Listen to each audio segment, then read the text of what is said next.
આપ જોઈ રહ્યા છો અત્યારે ગાઢ અંધારું છે અને સમગ્ર છોટાઉદેપુર જિલ્લાની અંદર ભયજનક માહોલ અત્યારે ચોરીનો છે। ત્યારે અમે અમારી સોસાયટીની અંદર અમારી ગલીમાં સુરક્ષા માટે રાત્રે જાગીએ છીએ। છોટાઉદેપુર જિલ્લા તથા નસવાડી ટાઉનના સમગ્ર ગામડાઓમાં એવું કોઈ ગામ નહીં હોય જ્યાં લોકો જાગતા ન હોય। અત્યારના માહોલની પરિસ્થિતિ પ્રમાણે નસવાડી ટાઉનમાં નારાયણધામ સોસાયટીમાં અમે લોકો છેલ્લા 5 દિવસથી સૂતા નથી।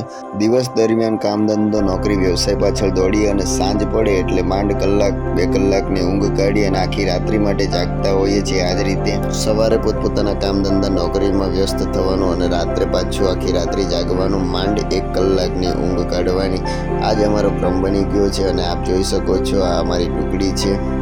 મૂળ તો અમારી સોસાયટીમાં સુરક્ષાનો અભાવ છે। સોસાયટીની ચારે તરફ કોઈ દીવાર કે કોઈ પણ પ્રકારની સુરક્ષા જેવું નથી, જેના કારણે ચોર હોય કે કોઈ પણ એવી વ્યક્તિ, શંકાશીલ વ્યક્તિ હોય, કોઈ પણ ધાબા ઉપર ચડીને કોઈ પણ લોકેશન ઉપર ઉતરી શકે છે। તેથી ચિંતાજનક થઈ ભયના માહોલ પરિસ્થિતિ પ્રમાણે ચેતન રહેવું પડે છે, જાગવું પડે છે। સોસાયટીમાં હોમગાર્ડ પણ નથી આવતા અને એ પણ કદીમદી ક્યારેક દેખાય અને પોલીસની ગાડી પેટ્રોલિંગ માટે આવે છે, એ પણ ક્યારેક કદીમદી આવે છે, બાકી રોજ તો એ પણ નથી દેખાતી અને એ પણ ફોર્મેલિટી માટે। ગઈકાલે પણ સોસાયટીમાં પથ્થરમારો થયો હતો મકાન પાછળ અમારા, અને આજની રાત્રે પણ પથ્થરમારો થયો હતો।